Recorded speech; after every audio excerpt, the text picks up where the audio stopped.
Now to the border crossing crisis. More than 24 hours after Title 42 ended, people on both sides of the border have been holding their breath and wondering what comes next. I hope they come and let me cross. Yeah. Do you think that's going to happen? I think so, because they're taking the people like 50, 100, 150 per day. Yes, I think it's going to happen.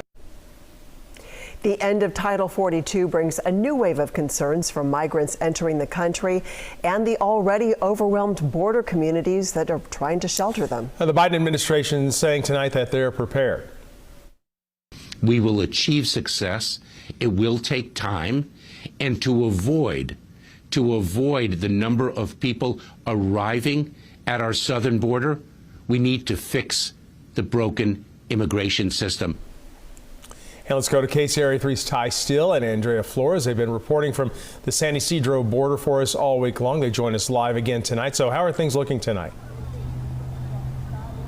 You know, we're about 25 hours past the lifting of Title 42 here at the U.S.-Mexico border in San Ysidro. We're seeing an elevated level of desperation as we zoom in to show you some of the hands that are reaching out. There's been a steady flow of community organizers out here dropping off supplies, food. We just saw a big shipment of blankets being handed out. That's one of the number one items that we are seeing migrants asking for, of course, as the temperatures continue to drop. It's fairly chilly out here right now, and the temperatures will drop another 10 degrees or so. As far as migrants being moved from this point to facilities where they're going to reach the next level of the asylum-seeking process, we were told that from the migrants themselves that there are anywhere from 40 to 100 to 150 people being moved over the evening hours. We haven't witnessed that ourselves yet, and we're not hearing from Border Patrol. So when it comes to these sweeping changes to immigration policy in the U.S. and how those are affecting the migrants here on the ground, well, it's still kind of a mystery. This is actually pretty interesting. This has been at this point today, the biggest increase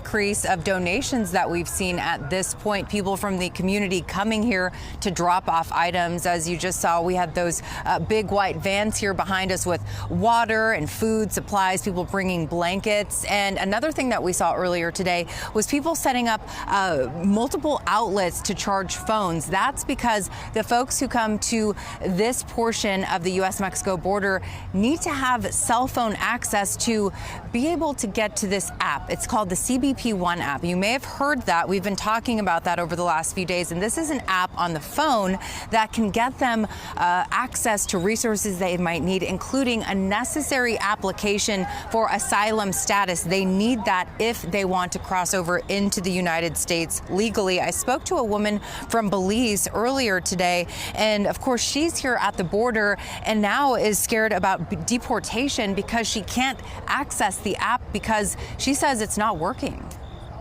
Very confusing. Like, if you come in illegally, they give you automatically to deport you to your country, and that's what all of us doesn't want. We don't want that. And you don't have the CBP One application yet? Yes, we do have it. Okay. But like I said, it's working really slow, and it doesn't give us any response. It just lock us off. It like pauses.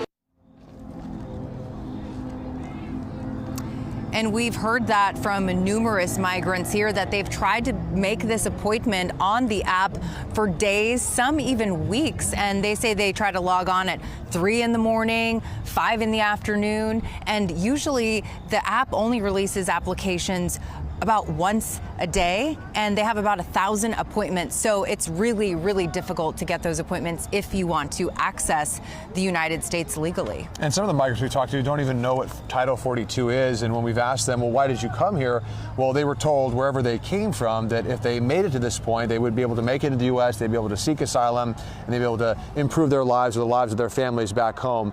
I met a gentleman from Jamaica who left both his wife and his baby son back home seeking a better life, and here he describes the journey to this point. What's it like past this wall? It's very hard. Never know it was this hard. Yeah. Do you at all regret making the journey? Yeah. So I asked him, like, you know, you made it to this point, like, is it worth it? And essentially he's like, I don't know, but now I'm stuck. Now I'm here. I'm all in. And, he did come to this point because he wants to provide for his wife and his son back home, because he says he's fleeing violence and he's fleeing a bad economy in Jamaica where he can't really provide for his family. So that's why he's here. But he admits that he underestimated how tough that journey would be. And I think that all goes back to the point of misinformation. A lot of people were fed false promises or sold a false bill of goods, thinking that they could come here and just cross into the border. And we have not seen that, at least here at this portion of the U.S.-Mexico border. And we will continue to monitor the situation here as we see those hundreds of migrants at the shelter. We'll bring you live updates coming up on the KCRA 3 News at 11. We'll send it back to you. All right. Well, thanks for being our eyes and ears there at the border, Andrea Tai. Thank you.